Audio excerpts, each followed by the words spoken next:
Lesbian detective. Unsolved cases. She's still missing. Yeah, they haven't found her yet. Well, let's talk about it. They say he vanished without a trace. Could it be a psychotic break or a tragic accident? Police don't know where the body went.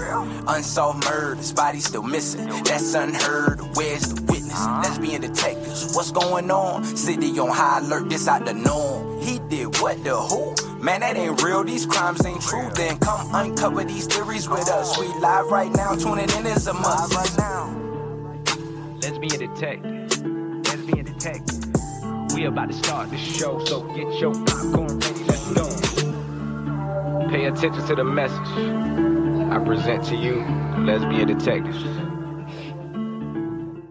This is Lesbian Detectives. I'm Sierra. And I'm Elizabeth. And we are here talking about missing and unsolved murders. We are discussing cases that you have forgotten about or never even heard of. So sit back, relax, and let's start this podcast.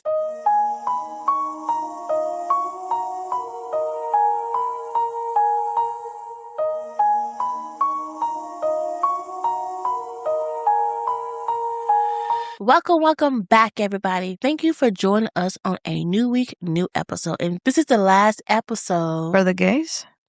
Yeah, for the gays. Yes, I'm sad. I did have fun looking into these cases, and I did get a lot of people inboxing me saying, thank you for bringing attention to these cases in our communities. Are we out of Gemini season? No, we're not. Huh, are we? Yeah, we're out. This is our last week of Gemini season.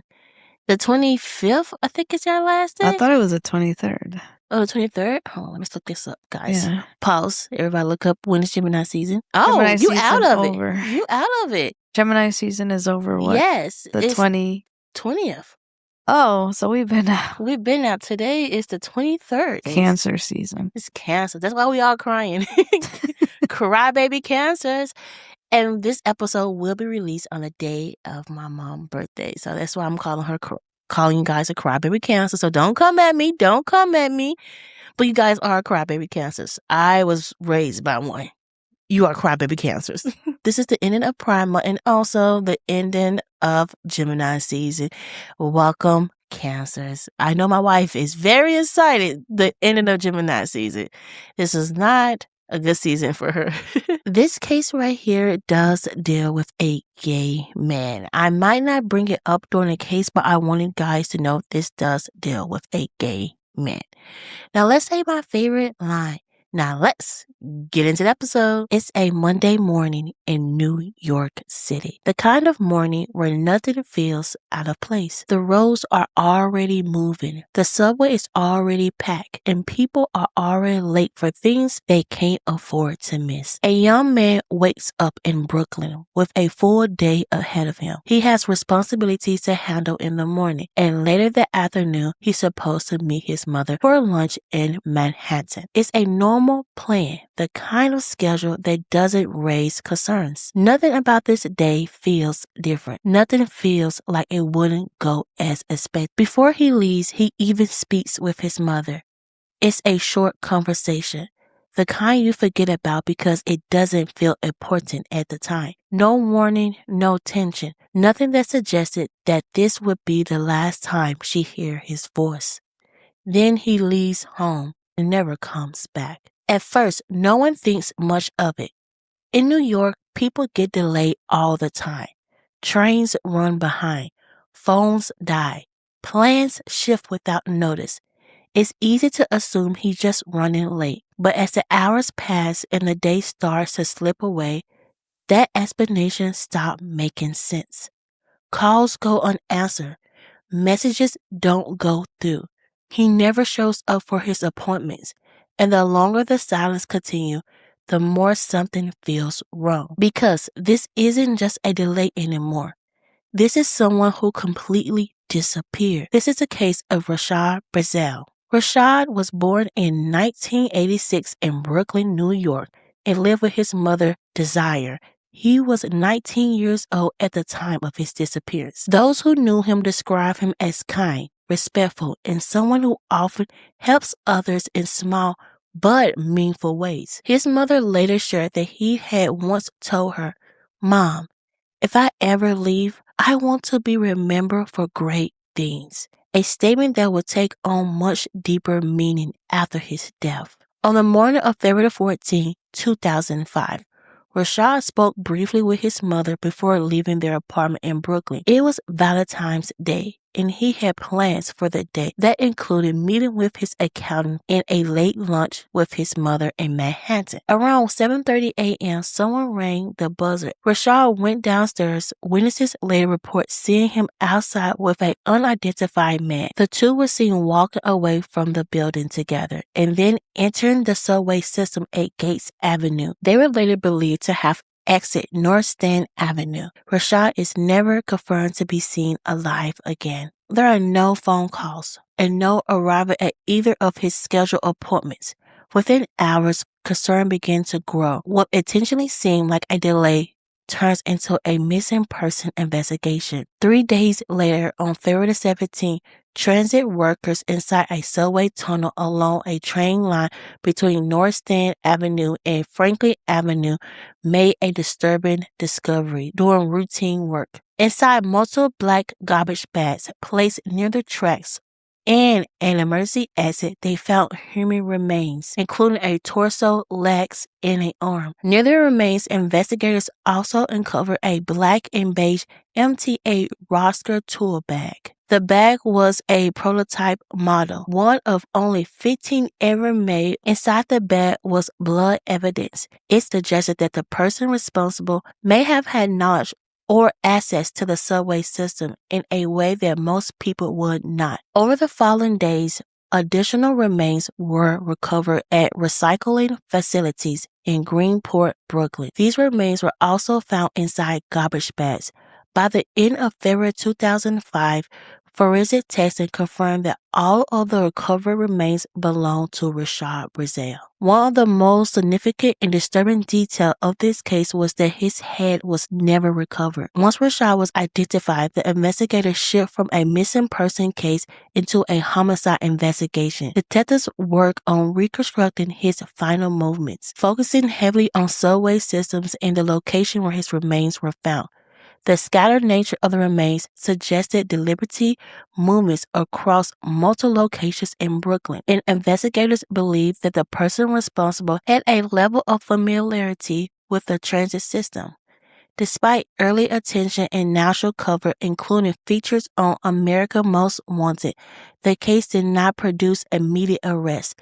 There are physical evidence, but not enough to identify a suspect. Over time, leads slowed, and the case eventually went cold, remaining unsolved for more than a decade. During this time, Rashawn's family continued pushing for answers, while the investigation remained inactive for long stretches.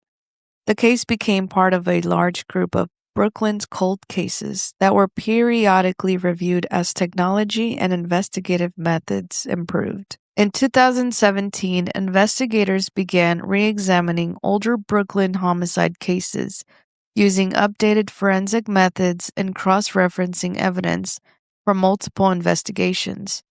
During this process, a name surfaced again: Kauru Gavon. Gavon had ties to the same Brooklyn neighborhood where Rashawn lived and was already known to law enforcement due to prior criminal history.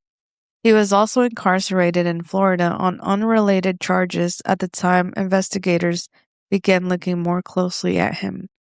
What brought renewed attention to him was DNA evidence connected to another Brooklyn homicide case. That link prompted investigators to review his possible involvement in additional unsolved cases, including the murder of Rashawn Brazell. As detectives re-interviewed and examined his history, they reported inconsistencies in his statement when asked about his whereabouts during the time of the murder.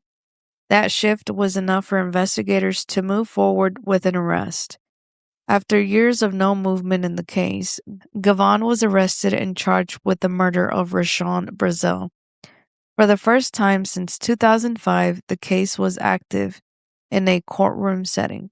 Prosecutors alleged that Gavon had connections to the victim and presented circumstantial evidence tying him to the investigation. The case also drew attention because investigators believed he may have been linked to multiple Brooklyn homicides, raising the possibility of broader patterns being examined. At the time of his arrest, the case represented a major breakthrough for law enforcement and a moment of hope for Rashawn's family after more than a decade of waiting. In court, Javon denied any involvement in the murder. His defense argued that he was not in New York during key parts of the timeline and claimed he was out of state for training during that period. They also challenged the strength of the prosecutor's evidence, stating that it was not sufficient to meet the burden of proof required for a conviction. Prosecutors relied largely on circumstantial evidence and investigative connections, but over time, the case faced increasing legal challenges. Issues surrounding evidence, preservation, and the passage of time also became central to the case as it moved through the legal system. In 2023, the Brooklyn District Attorney's Office dismissed the murder charges against Kavon. The decision was based on the conclusion that they could not disprove the defendant's alibi beyond a reasonable doubt and could not move forward with a trial given the available evidence. Additionally, complications were also cited, including issues with physical evidence collected during the early stages of the investigation. Some of that evidence was reported lost or destroyed over the time while in NYPD storage, including during Superstorm Sandy, which further weakened the case. With the dismissal, the case once again came to a halt.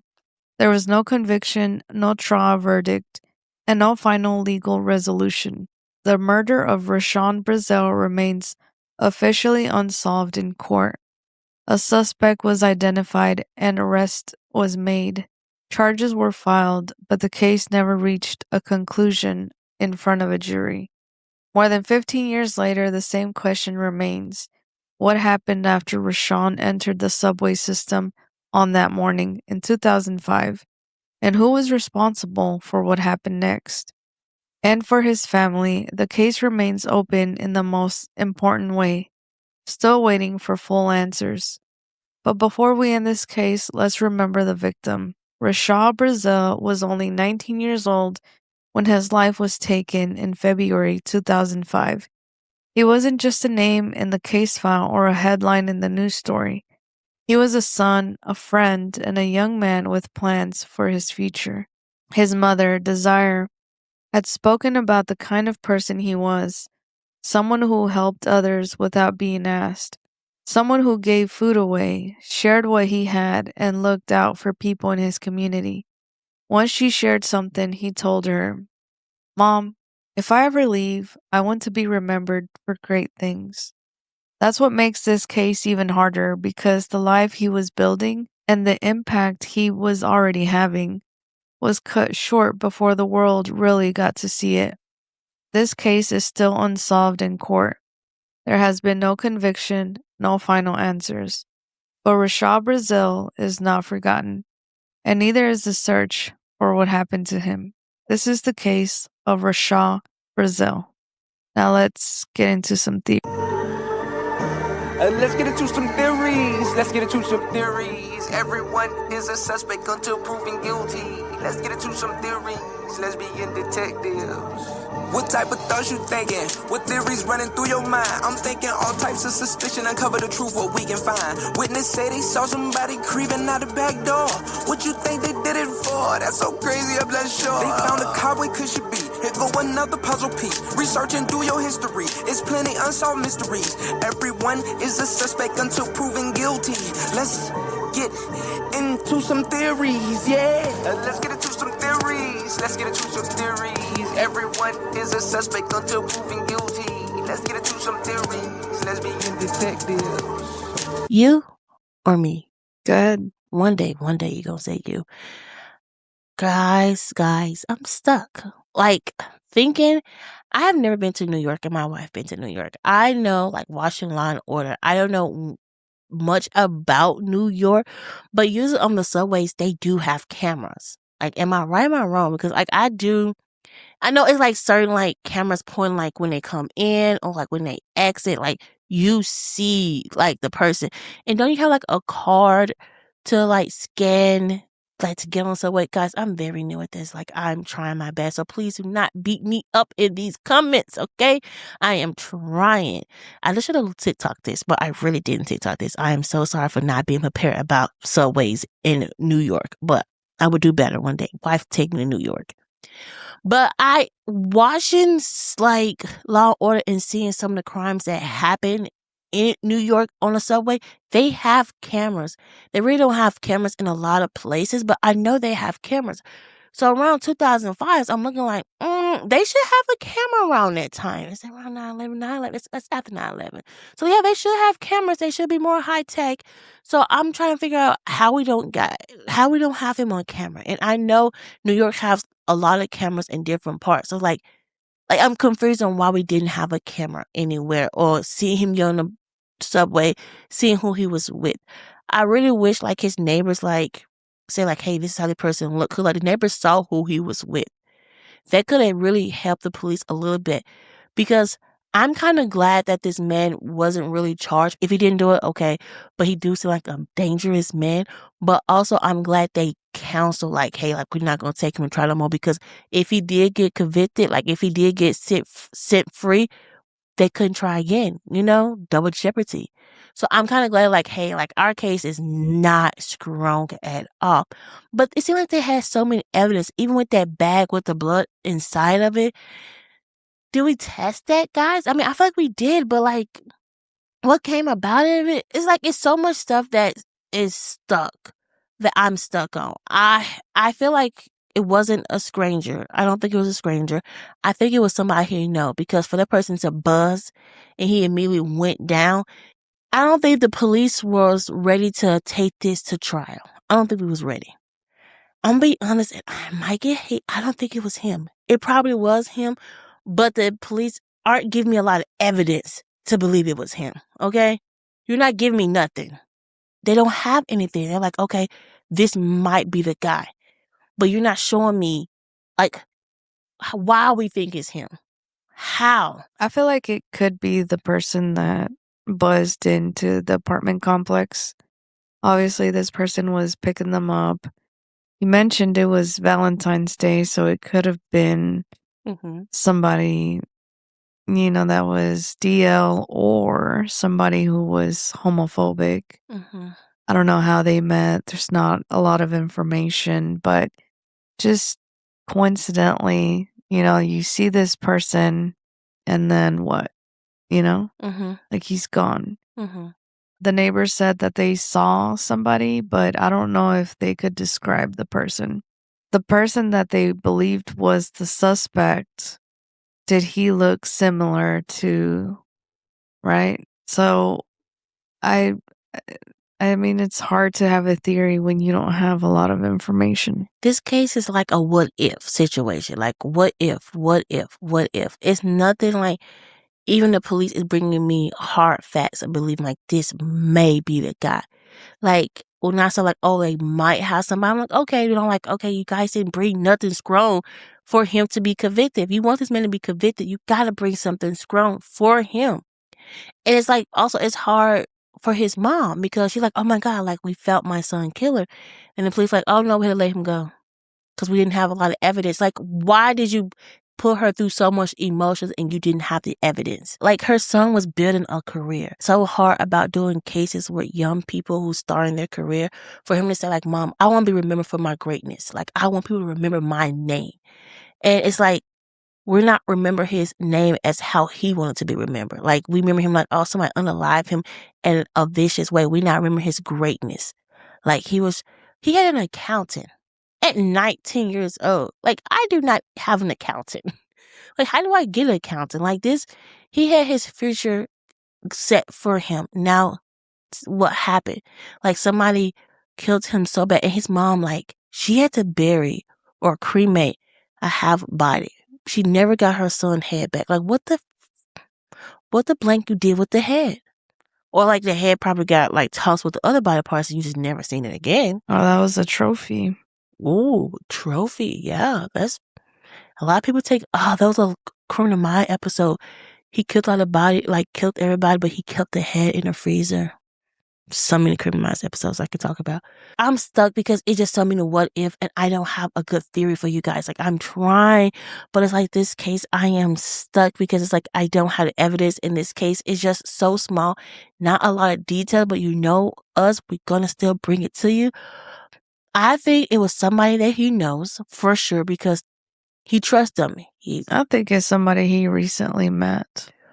Like, this is a date, per se? Perhaps. Okay. And I wonder where it was going then. At 7:30. Because he had told his mom that he was going to go see an accountant. That might have been true, but also trying to buy some time so he can be with his friend. I know when you start dating, a lot of the times you don't want to speak on it too prematurely. You want to get to know the person, but it also too depends the type of bond, how comfortable he was with his mom. Did he tell her everything? Did he leave some stuff out? Right? So I don't know. I think you could be so close to your parents, you still, like, even your friends, you still could be close to them. But sometimes when you're dating life, you do keep things in because you don't want to tell your friends, like, hey, I met this person. Then 2 weeks later, oh, yeah, we didn't, like, work. Like, that was happened to me when I was dating. Like, I met and talked to so many people. Then I'm like, hey, like, I got tired of telling my friends about people that I just kept to myself. And then he was 19. Who say this was, like, really a serious dating situationship, you know? Right. He's still young. He's building his career, so I mean, he probably don't want to settle down yet. I don't blame him, man. I mean, he got an accountant. I am still an accountant. Right. We both agree it's the person that buzzed into his apartment, but we don't know who he is or how they met. Dang, detectives, that's for you guys. This is our episode, guys. If you have any more information on this case, please contact us or please contact the police because they need it. They really do need it. And this is our last case of Pride Month, guys. I have so many cases for next month and month after. So many people have been sending me cases and I'm ready to do them, guys. So if you have a case suggestion, send it to me, comment below. I will do your case. I cannot wait. We are on all podcast platforms. YouTube episodes are released on every Friday. So please push your notification ding on. This is Lesbian Detectives. Don't forget, everybody's a suspect. So proven innocent. Bye, everybody. Lesbian detective. Unsolved cases. She's still missing. Yeah, they haven't found her yet. Well, let's talk about it. They say he vanished without a trace. Could it be a psychotic break or a tragic accident? Police don't know where the body went. Unsolved murders, body still missing. That's unheard. Where's the witness? Lesbian detectives, what's going on? City on high alert, this out the norm. He did what, the who? Man, that ain't real, these crimes ain't true. Then come uncover these theories with us. We live right now, tuning in is a must. Right now. Lesbian detective. We about to start the show, so get your popcorn ready, let's go. Pay attention to the message.